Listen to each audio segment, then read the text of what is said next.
Welcome to What is Going Om, for new thought from the edge of Om. Each week on OMTimes' flagship radio show, veteran broadcaster, author, and media consultant Sandie Sedgbeer conducts thought-provoking interviews with inspirational authors, artists, musicians, scientists, speakers, and filmmakers who are working at the point where spirituality and science meet consciousness at the very edge of Om. Here is your host, Sandie Sedgbeer. Hello. 25 years ago, inventor, businesswoman, author, and serial entrepreneur Judy Ryan learned how to be a medical intuitive, a psychic, and a medium. Since then, she's been busy sensing what medical conditions and illnesses people have and facilitating energetic healings. She's been communicating with spirits, both alive and dead, and she's been accessing people's past lives, scanning animals, and removing ghosts from homes and other buildings. And each week, she scans callers on her Ask Judy Ryan podcast, which is heard by millions in over 100 countries throughout the world. Now, if you're thinking, wow, that sounds like an interesting job, I wish I could do that, stay tuned, because Judy Ryan is with me today to share some of her extraordinary experiences and stories and explain how you can do exactly the same as she does. Judy Ryan, welcome. Thanks so much, Miss Sandie. I'm delighted to be with you. Good to have you, Judy. Now, you're a serial entrepreneur, as you call yourself, and a businesswoman who's founded 9 companies in 5 different industries. The surgical devices you've invented sell globally. And you say that you are not one of those psychics who's had dead people stalking her since childhood.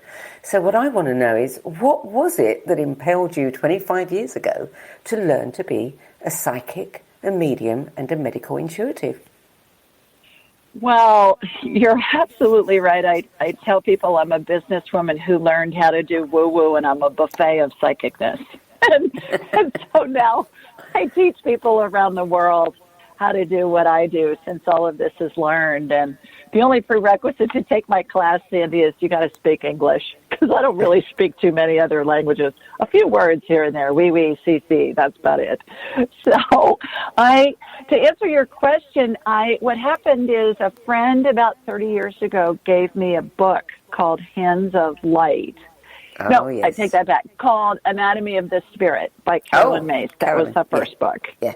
And she called herself a medical intuitive, and I'd never heard that term before. And I was in the medical business from the supplied side of the equation. And I thought, all right, what the heck's a medical intuitive? And back then, we didn't have the internet yet. So I did the old-fashioned thing, Sandie, and I went to a bookstore to see if I could find more information about that. And that's when I found Barbara Brennan's book called Hands of Light. Mm-hmm. And she is a former NASA physicist who has parlayed, and this was 40-some years ago when she did this, parlayed quantum physics terms and principles into understandable language for the non-scientific mind, which that's me. And so I read her book and wanted to know more, and then I called her school. And I said, do you have anybody in my area teaching this stuff? And sure enough, they did. And so I studied with a woman for 6 years and got the equivalent, I say, of what I would have paid for a PhD or an MD in how to do energy healing stuff. And that got me on a path where what I realized was once I was able to connect with spirit, I can do anything I want with it. You know how in the woo-woo world, you got the mediums and you got the pet psychics and the people that do past life stuff. Well, once you connect to spirit, you can do it all. There's no reason to segregate it. Was that a surprise to you? How I did it. That you could do it all? Was that a surprise to you? I mean, it wasn't. No, I think the medical thing is what led me to explore this information, but I am not surprised. I think people are surprised because, like medicine, how we've, over the past couple 100 years, we used to just go to the doctor 100 years ago, and the doctor would take you from birth to the grave, the same doctor. And now you've got a specialist for all the different body parts. but it's all the same body. And so I think that's what's happened in the woo-woo space is that, you got like the people that just talk with the deceased, the mediums and all that. But once you tap into spirit, it's all the same thing. It's like diving into the ocean. It's all the ocean. It's just different parts of the ocean. So you say that you added and refined your own techniques over the years. What kind of techniques? Yeah, absolutely. Well, like anything, as we progress through time, we find different ways to do things better, quicker, perhaps more efficient. And I'm an entrepreneur, so this comes naturally to me. And so I took what I learned from my mentor and just have streamlined it. It would be the equivalent of, we used to communicate personally and through carrier pigeon, and then we went to the mail, and now we can do it online and through various aspects. So the same thing, what took me 6 years to learn, just on the medical stuff, I combine with all the other modalities, and I teach it in 4 weeks, 2 hours, 4 Saturdays in a row online.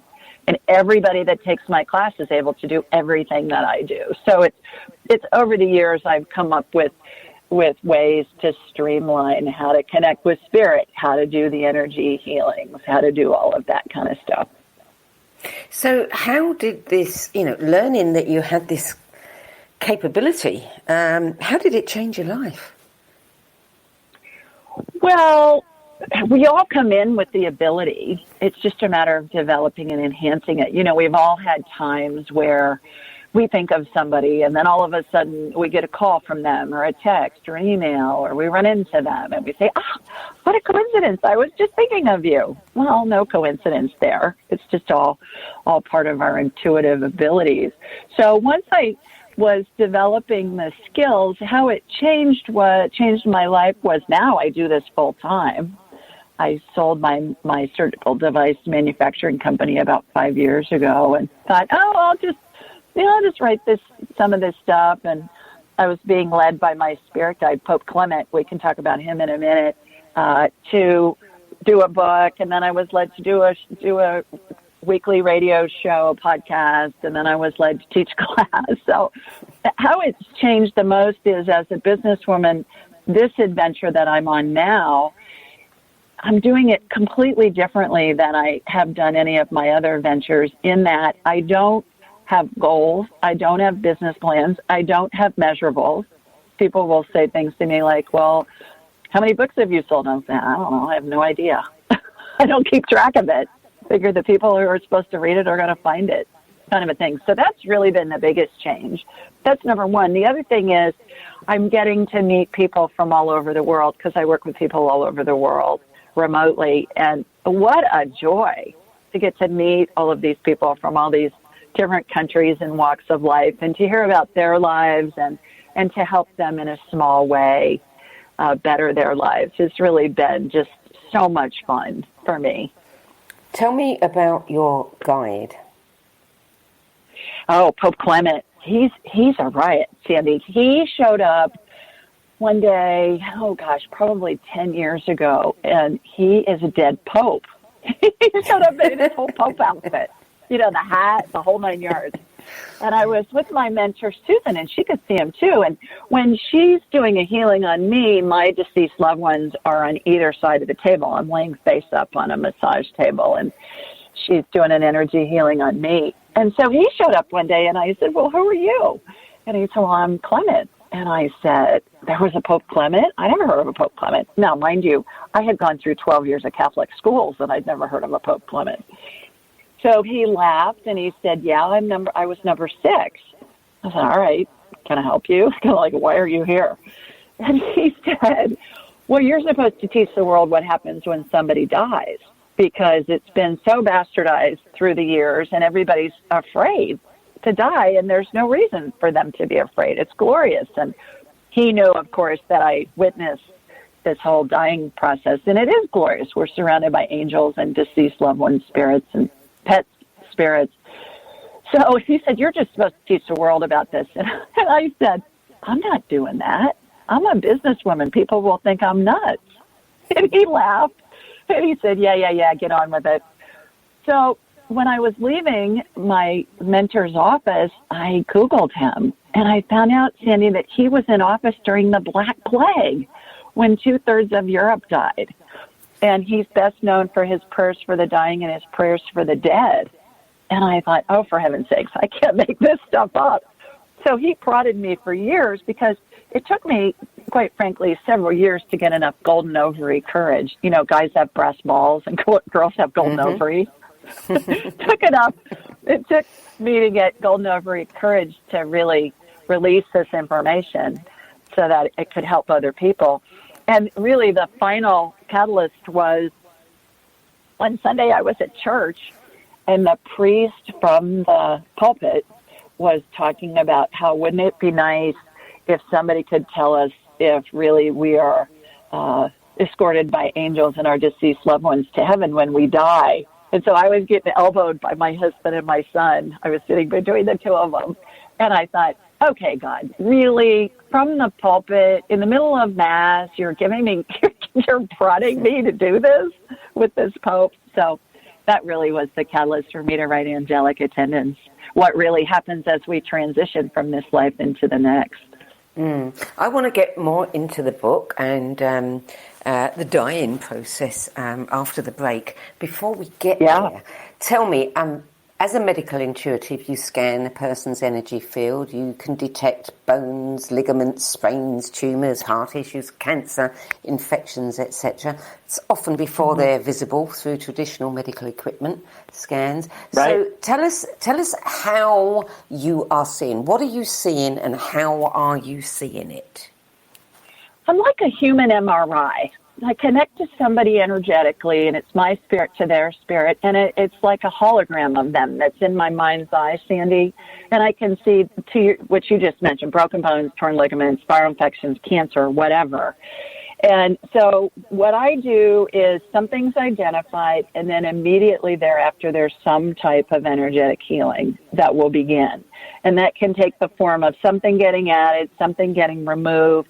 I watch procedures all the time that emulate what I saw in surgeries for all those decades when I was in and out of surgeries developing products and testing prototypes and things like that. Sometimes I see healings that utilize methodologies and devices that haven't been invented yet. And regardless of what I'm seeing in my mind's eye, I'm very descriptive with my clients about what I'm seeing, because if they can picture it or at least get a sense of what I'm seeing, it's going to help integrate the healing into their body.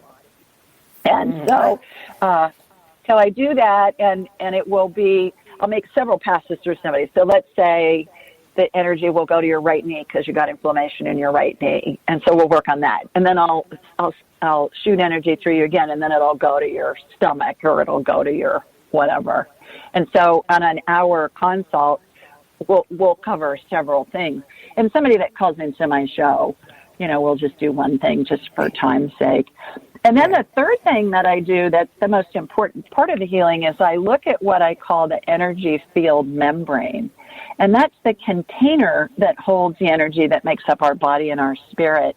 And it reminds me of really thin, stretchy plastic wrap, like you get from a tray of chicken breasts from the grocery store. That stuff's real thin and stretchy. And what happens there is when there's a tear or a hole in that, it's allowing an energy leak.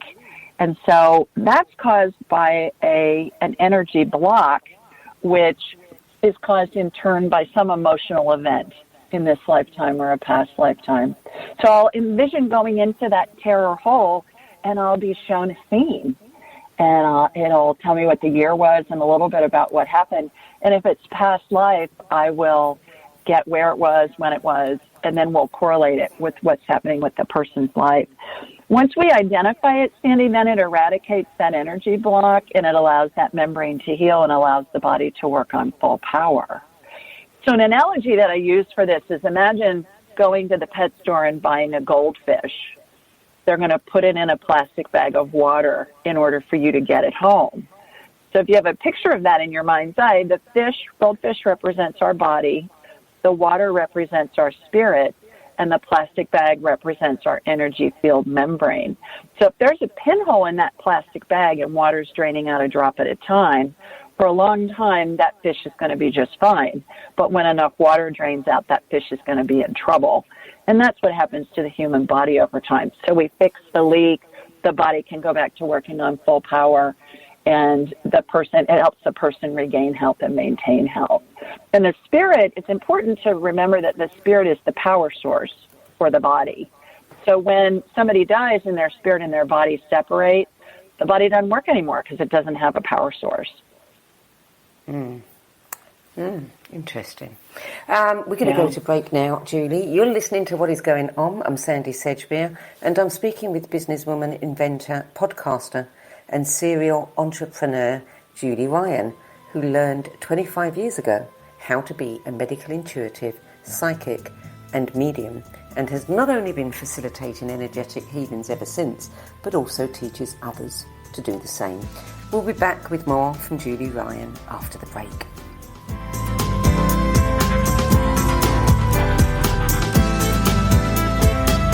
The future of Internet radio is here. OMTimes Radio. IOM FM.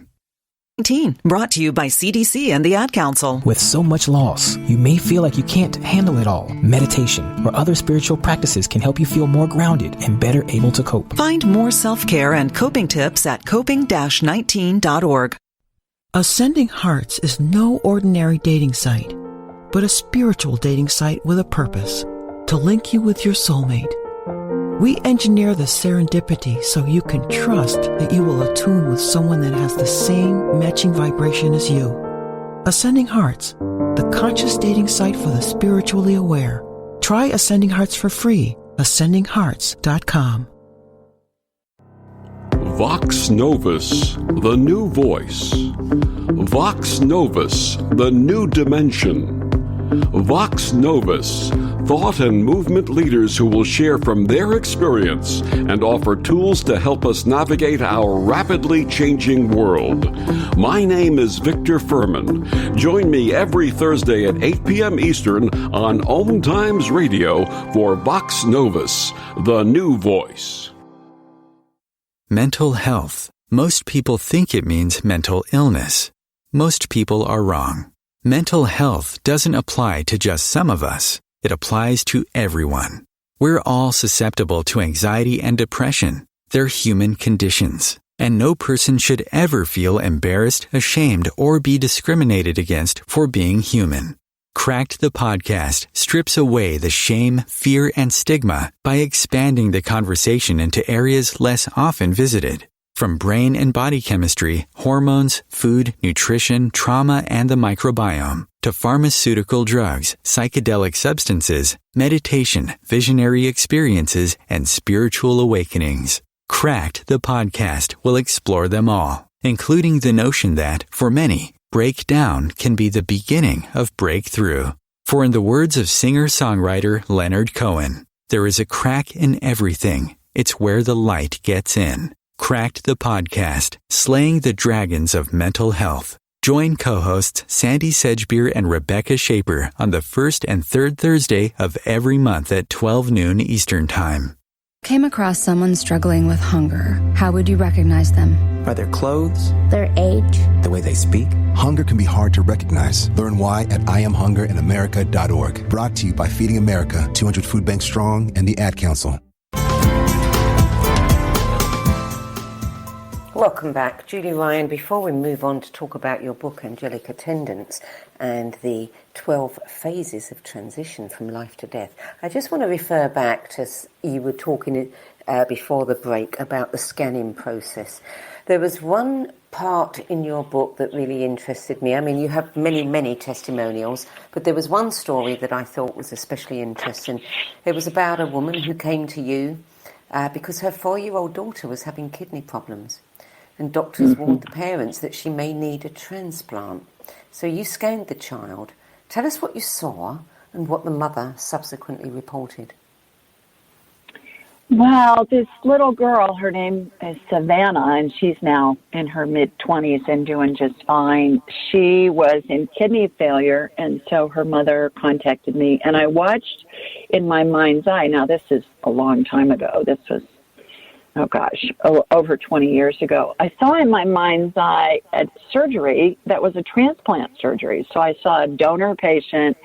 I watched her kidney or the kidney out of the donor patient get put into Savannah's body. And I watched all the plumbing get hooked up and everything. And like I would see in the operating room. And then after that healing, shortly thereafter, they took her to the hospital and they were doing some scans on her. The doctors were, and the doctor came out and said to the parents, and I had told her mother about this healing that I'd seen, the doctor said, we need to redo her scans because they're not matching the previous films.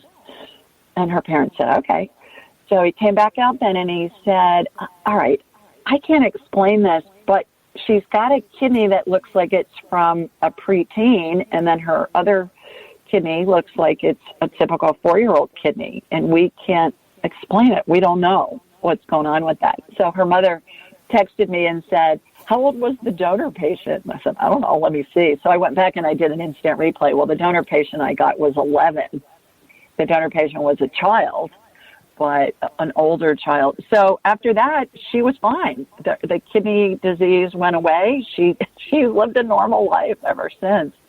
And fast forward as things progress, let me mention this real fast. I don't see that surgery anymore in healing, Sandie. I see stem cell energy regenerate organs now. I never see transplants, haven't for probably 4 or 5 years. I watch stem cell energy that'll regenerate any body part we need.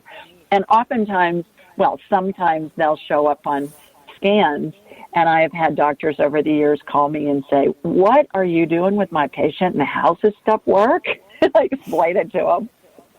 So when you say that do you ask for the healing and then you watch it unfold, or does it, in some cases just start happening before your eyes as you're tuning into that child? It does, yes. It's spirit working through me and with me that's doing these healings. And so it's like I'm watching a mini movie in my head. And I'm watching the procedure happen, the healing. As I mentioned, it can take a bunch of different modalities. And so I believe that it's spirit working through me and with me. And, Sandie, no medical provider or healer or surgeon or doctor ever heals another person. We all heal ourselves. Yeah. And I believe I'm like the tugboat captain, and my client is the ship, and I'm helping guide the ship into safe harbor, and it's the person who's healing themselves. You can have a surgeon that has 2 surgeries back to back. It's the same procedure. Both patients are healthy. The surgeries go perfectly, and one patient heals easily and quickly, and the other one doesn't. It's always our spirit's prerogative to utilize the healing, whether it's coming from me or a doctor or whomever, whether to utilize that healing or not to best facilitate whatever it is their spirit's exploring in this life. Well, that brings me to the next obvious question. Do you sometimes do this scanning and find that this person isn't meant to get better, And then what do you do about that? Well, great question. I do the healings. Again, it's spirit collaborating. I'm collaborating with spirit doing these healings. And to my previous point, there isn't anything I can do about that because it's always the person's prerogative, their spirit, to utilize the healing or not. So the healings happen on the energetic level, and then they'll integrate into the body. And that may happen instantly. It may take days, weeks, months. It may need some kind of complementary care, like change in diet, physical therapy, surgery, whatever, medicine. And then it's all up to that person and their spirit how they integrate the healing, or even if they integrate the healing.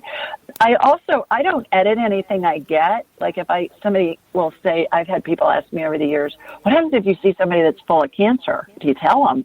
I say, absolutely. I don't edit anything because I believe if I'm getting the information, I'm supposed to share it. I'm the messenger. And it's been my experience that everything can be healed. So I don't edit anything. I don't, and not to mention, who am I to decide what somebody needs to hear? True, but it must be very hard in the case of a child to have to tell a parent. something? Well, I preface it with everything's healable. And so, yeah, it's scary, but I also, by saying everything can be healed, and just the things that I've witnessed over the time I've been doing this work has just been the miraculous, a lot of the things where the doctors are just baffled. They're trying to figure out how in the heck this stuff is working. I want to address something else that you said in your book, and that was that you can rewind. You can go back and rerun somebody's transition or somebody's healing session. I mean, are you just remembering? What are you actually doing there? No, it's like an instant replay that you'll see on a sporting event, you know, a goal or a football touchdown or a soccer goal or whatever, where the TV station will rewind the film and you'll get to see the score over again. Time doesn't exist in the spirit world. Time is a human creation. Mm-hmm. So we can go backwards, we can go forwards. The only caveat to that I always share is that things that have happened in the past are set, things that are happening in the present are set, things that are happening in the future are fluid. So there are about a bazillion variables that can come in to affect a future outcome. So I can give you what I'm seeing right now for a future event. That may be different in a day, in a week, in a month, in a year, because it's our free will, somebody else's free will, global pandemics, you know, weather situations, whatever. So your book, does that answer your question? It does. Did that answer your question? Okay. Yeah. Thank you. Yeah, your book, Angelic Attendants, What Really Happens as We Transition from This Life into the Next. I mean, it describes a series of events that involve angels, multitudes of deceased family and friends, the spirits of deceased pets, and, as you say, countless serendipitous and miraculous moments. So this is the first time in looking at a book like yours, and I've looked at many books that talk about, you know, dying and angelic presences, but I've never seen such detailed, drawings of what's actually going on and who's attending that process. So why don't you tell us about that first, and then I'll, throw some questions at you. Okay. Well, the spirit, as I mentioned earlier with my goldfish example, the spirit is the main part of us, the everlasting part of us, and the body's inside of the spirit, and it's all holographic. So when somebody's deciding to transition, they're deciding to die. By the way, we all decide when we go, where we go, who's with us when we go, and what the circumstances are when we pass. So as we're transitioning, as we're dying, the spirit disconnects through the top of the head, and it hangs on, and it looks like a bubble, Sandie, like a cartoon caption bubble, where you'd see the words of the cartoon character or the thoughts of the cartoon character. And then what happens through these 12 phases is deceased loved ones' spirits show up, and angels' spirits show up, and then about halfway through, even the spirits of deceased pets show up. And it's really fun when I see farm animals. I'll say this, did your grandmother grow up on a farm, or does she live on a farm? Because there's cows and horses and chicks and pigs and stuff like that. And they'll say, oh, yeah.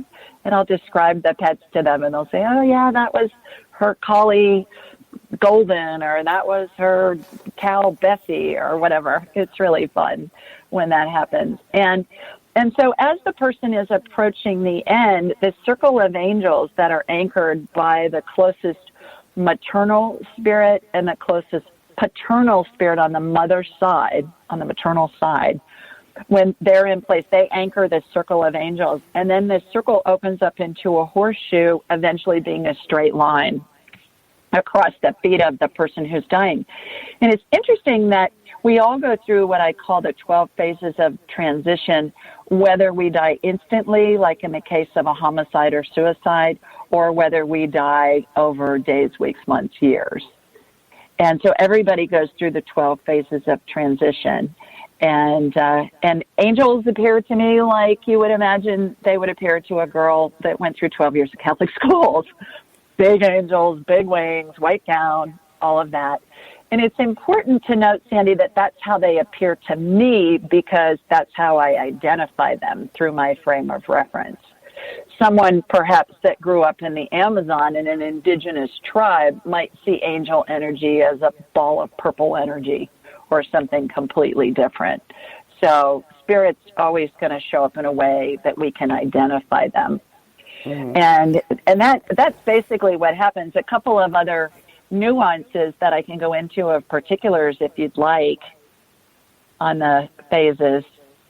Yeah, well, if everybody goes through the 12 phases, regardless of whether it's a quick death or a slow one, I mean, presumably in a quick death, this is all happening very, very quickly. Right. Well, remember, time doesn't exist in the spirit world. So if we think of a minute in our time, it may not even be a blip on the radar screen. So we don't have any frame of reference for that in our human experience. But that's why what my experience has been and what I've been told from spirit, that everybody goes through the 12 phases. And the interesting thing about this, two points I want to make. Number one, there's been university-based research on this by an MD, PhD named Chris Kerr, who's hospice director of a big hospice operation in Buffalo, New York. And he did research on 1,400 of his hospice patients, 88% of whom report seeing deceased loved ones at the end of their life, either in the form of visions or dreams. So I think that's important, that everything has been corroborated that I see from the spiritual side with university-based research. That's number one. Number two, I believe that people have been able to see these phases since the beginning of time, because at the end of every Roman Catholic funeral, there's a prayer called In Paradisum that's said. And In Paradisum in Latin means into paradise. And in the prayer, it talks about the angels and our loved ones will greet us and lead us into paradise. And so when I was writing my book, I did some research on that because I wanted to see where it originated. And I learned, Sandie, that it began as a 5th century Gregorian chant. So certainly, maybe it took until the 5th century for someone to be well educated enough, that they were literate, that they could write down a description of what happened, and they wrote it down in the form of a prayer as a chant. And obviously, back then, the most learned and well-educated people were men, and oftentimes they were found in the monasteries and the synagogues, and they were the keepers of the records. So I find that fascinating, and I believe that people have been able to see this since the beginning of time, and perhaps it just took till the 5th century till somebody could write it down. So what happens when there's a near-death experience? Are all the angels gathering then, or are they not necessary? I get to know that they're not all gathered then when it's a near-death experience, but I do see angels. I actually talk about a story in my book where my husband had surgery and had a complication with the surgery. And when I was scanning him, and I do this a lot, I can scan people real time when they're in the operating room. And oftentimes, Sandie, I can even read the anesthesia equipment and tell what their heart rate is, and their blood oxygen level and all of that. But there were angels in the operating room. The guardian angel is always there over the head of the anesthesiologist, and there are surgeon spirits there, and then other loved ones' spirits are there as well. But the interesting thing with my husband, Tim, was there were extra angels in the OR, in the operating room. And I thought, all right, what's up with this? He was just getting his knee scoped. I mean, it wasn't a big procedure. Well, come to find out, he aspirated after the surgery, and it could have killed him. So those angels were there. So I find that some angels are present, but not in the configuration of the 12 phases of transition with a near-death experience. What about... Great question. What are some of the most common experiences that you have seen that people have as they die? They see deceased loved ones. I spoke at a Helping Parents Heal meeting recently online, and I got emails from a couple of moms who said thank you for validating what my 4-year-old and 5-year-old, 2 moms, one had a 4-year-old, one had a 5-year-old, and both of these children, as they were dying, were saying, Mommy, can't you see all the people here? Who are all these people? And the mom couldn't see them, but the child was describing them and talking about them and communicating with them. And so both these moms sent me an email and said, thank you for validating what my child was seeing, because I hadn't read that anywhere else or heard of it. And I find, Sandie, that there are a lot of books and there's a lot of information about afterlife. There's a lot of information about near-death experiences, even how to grieve, but not information about what happens as somebody's dying. And that's what we're afraid of. When we're dying, what happens? Are we going to fly? Are we going to fry? We've been so inundated with the heaven and hell thing. And I'm here to tell you, everybody goes to heaven. Like all dogs go to heaven, all people go to heaven too. Okay, well, we'll talk about this more after the break. You're listening to What Is Going On. I'm Sandie Sedgbeer, and I'm speaking with businesswoman, inventor, podcaster, and serial entrepreneur turned medical intuitive, psychic and medium, Judy Ryan. And we're talking about her book, Angelic Attendants, what really happens as we transition from this life into the next. We'll be back with more from Judy Ryan after this break.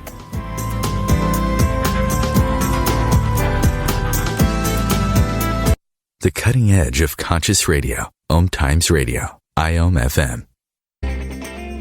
We've all felt left out. And for people who move to this country, that feeling lasts more than a moment. We can change that. Learn how at belongingbeginswithus.org. Brought to you by the Ad Council.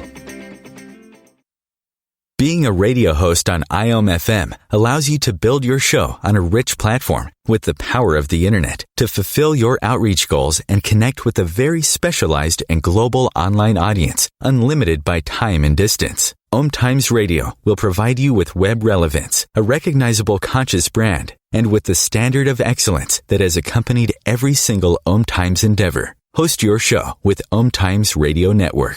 More than 24 million Americans have an autoimmune disorder, and that number continues to grow. I'm Sharon Saylor, and I'm one of those 24 million. To put that number in perspective, cancer affects about 9 million and heart disease up to 22 million. That's why I've brought together top experts and those thriving regardless of their diagnosis to bring you the latest, most up-to-date information. Join me, Sharon Saylor, Friday night, 7 p.m. Eastern, for the Autoimmune Hour on Life Interrupted Radio to find out how to live your life uninterrupted. Hello, I'm Sandie Sedgbeer, host of OMTimes' flagship radio show, What Is Going On. As a long-time editor, book judge, spiritual magazine publisher and radio host, I've read thousands of books and interviewed hundreds of authors and teachers.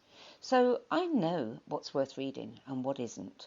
Now, with the spiritual book market growing increasingly crowded, more and more people are seeking my help in finding the authentic voices, the empowering tools, and the genuine skip the BS guidance that will make the most difference to their spiritual development. So I decided to make it easier by bringing my knowledge, experience, and considerable network of contacts together in the No BS Spiritual Book Club. There are no ads, no joining fees, no obligations, and no BS.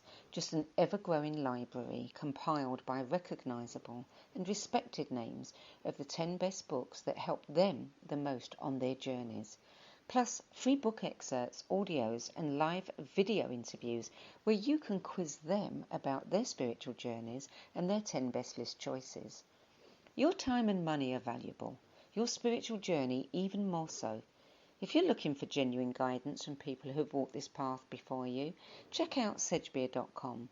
Click on the No BS Spiritual Book Club tab and join the club. That's Sedgbeer.com, SEDGBEER.com. I'll see you there. At the Equal Justice Initiative, we believe mass incarceration has to end. We have to confront our history of racial injustice and commit to a new era of truth. And the truth can inspire change. Please learn more at EJI.org. Welcome back. Judy Ryan, you can teach people how to do what you do. You also offer courses. There's one in particular that you call Angelic Attendant Training. What does one have to do to become an angelic attendant? Speak English. That's the only prerequisite to join my class. So, and it's really a community like yours, Sandie. You've got this community of people around the world. My graduates come from 10 countries, soon to be 11, and they're just extraordinary. And after 4 Saturdays, a couple of hours each Saturday, everybody's able to do what I do. And then certainly with practice, their skills are enhanced. I tell them when we first get started, I can teach you to play a song on the piano, but it doesn't mean you're going to be a concert pianist in a week. It means, you're going to know how to do it, but then you got to practice it. So it's really about a transfer of energy from me to my students, and how for them to tap into really high vibrational energy and then validate the information that they get. I think that's really important as well, to be able to validate. So they're in the training, they're actually being trained in how to be a medium, how to be a psychic, how to see in the way that you see, and then bring all that together and attend dying people's, passing. Is that correct?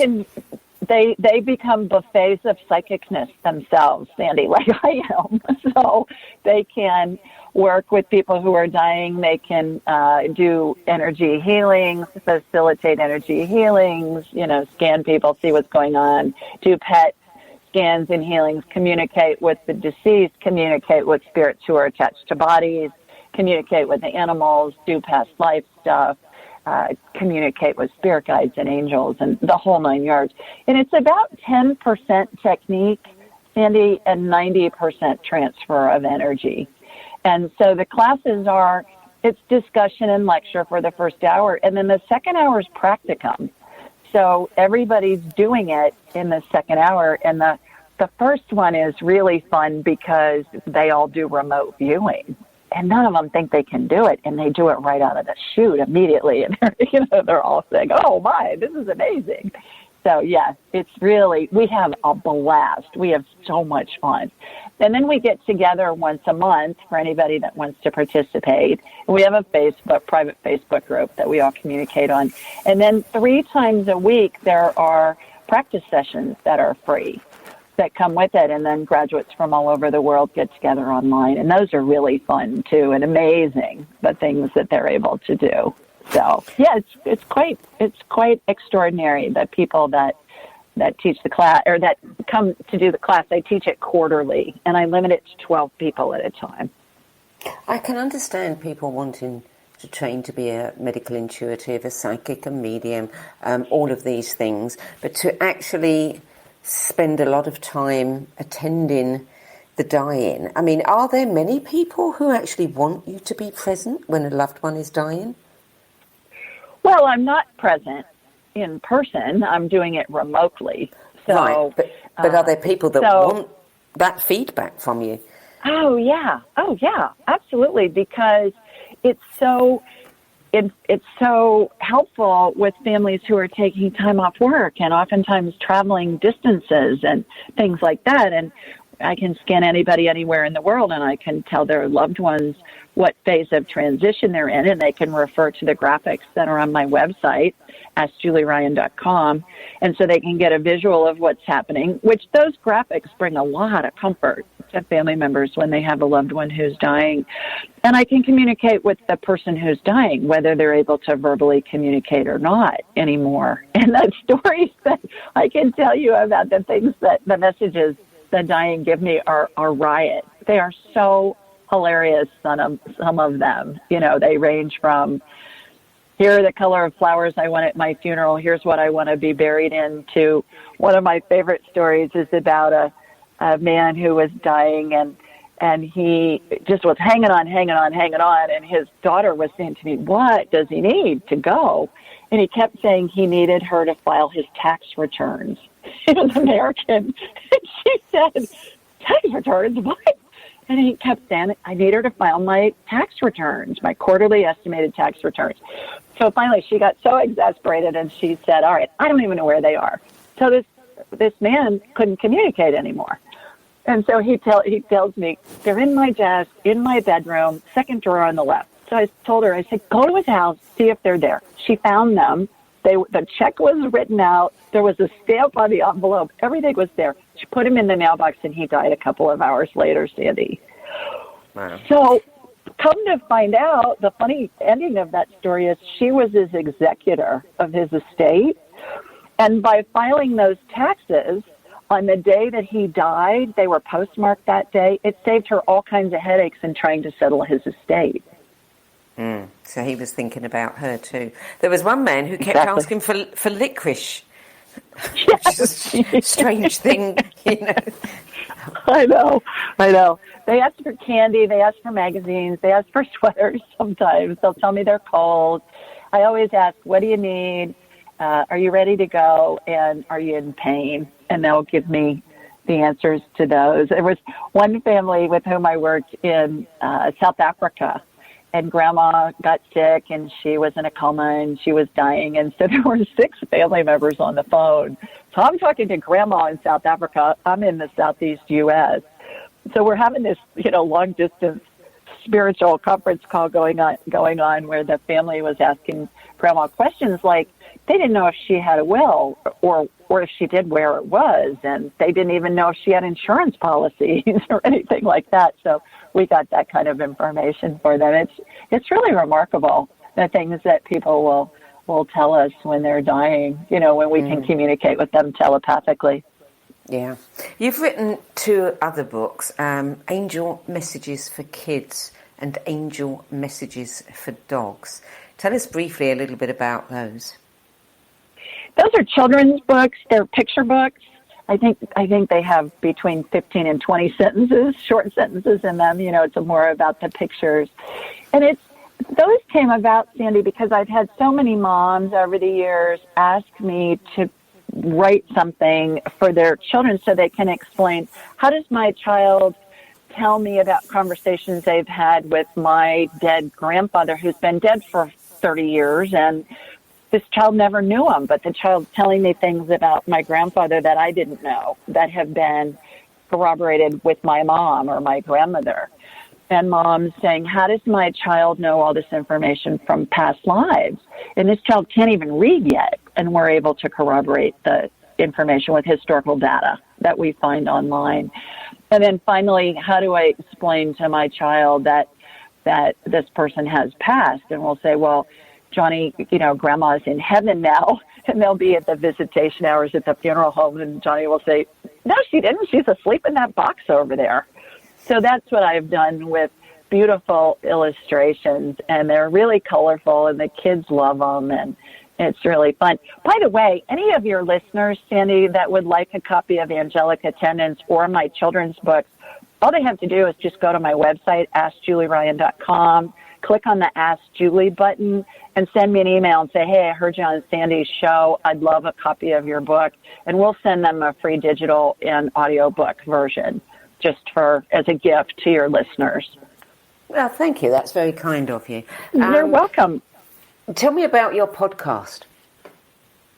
My podcast is a syndicated radio show in the U.S. that we take commercials out of and put online then as a podcast, and it's called Ask Julie Ryan. And it's done live every Thursday night, and from 8 to 10 Eastern. It's 2 hours, and people call in from all over the world, and they ask me questions about health stuff or love life or a dying loved one, or can you scan my dog? Can you, I had a guy call in last night who'd lost an item, and it was a fanny pack. And he was a truck driver, and he said, I can't find my fanny pack, and I need it. Can you help me find it? Well, he'd left it in Louisville, Kentucky. I said, did you stop in Louisville? And he said, yeah, the truck stopped there. I said, well, call them and see if they have it.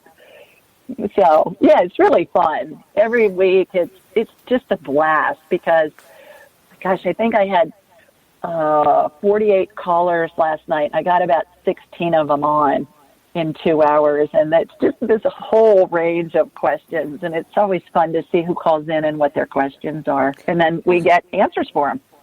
What's the most unusual question you've ever had? Oh, gosh.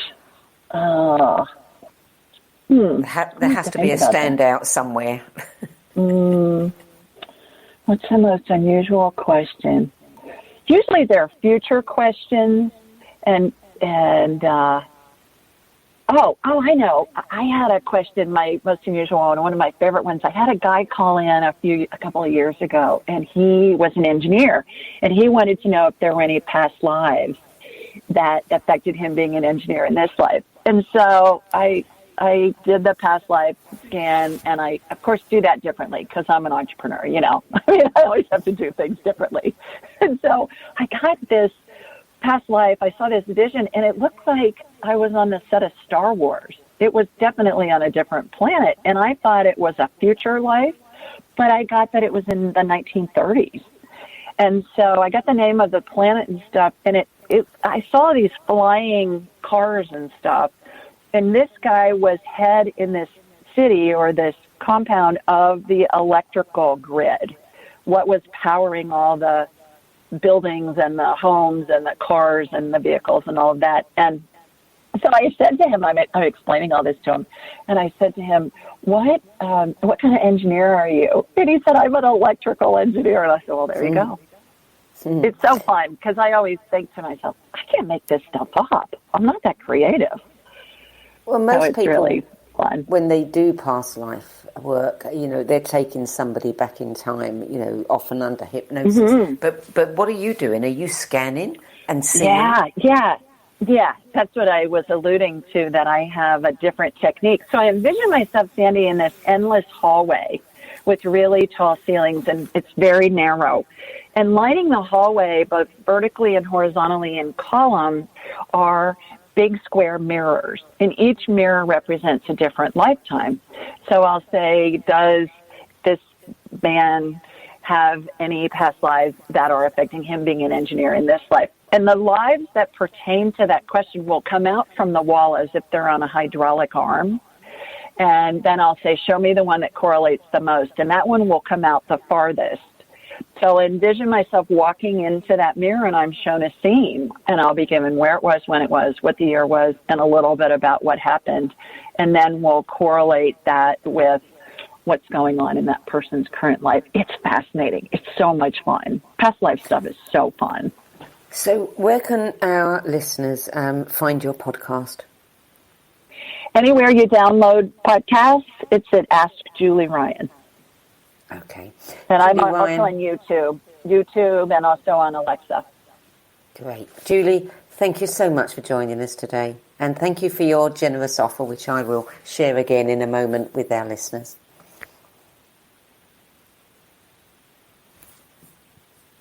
So, if you would like a free digital and audiobook copy of Julie's book, Angelic Attendants, go to her website, askjulieryan.com, and click on the Ask Julie button, mention this show, and Julie will send you a copy.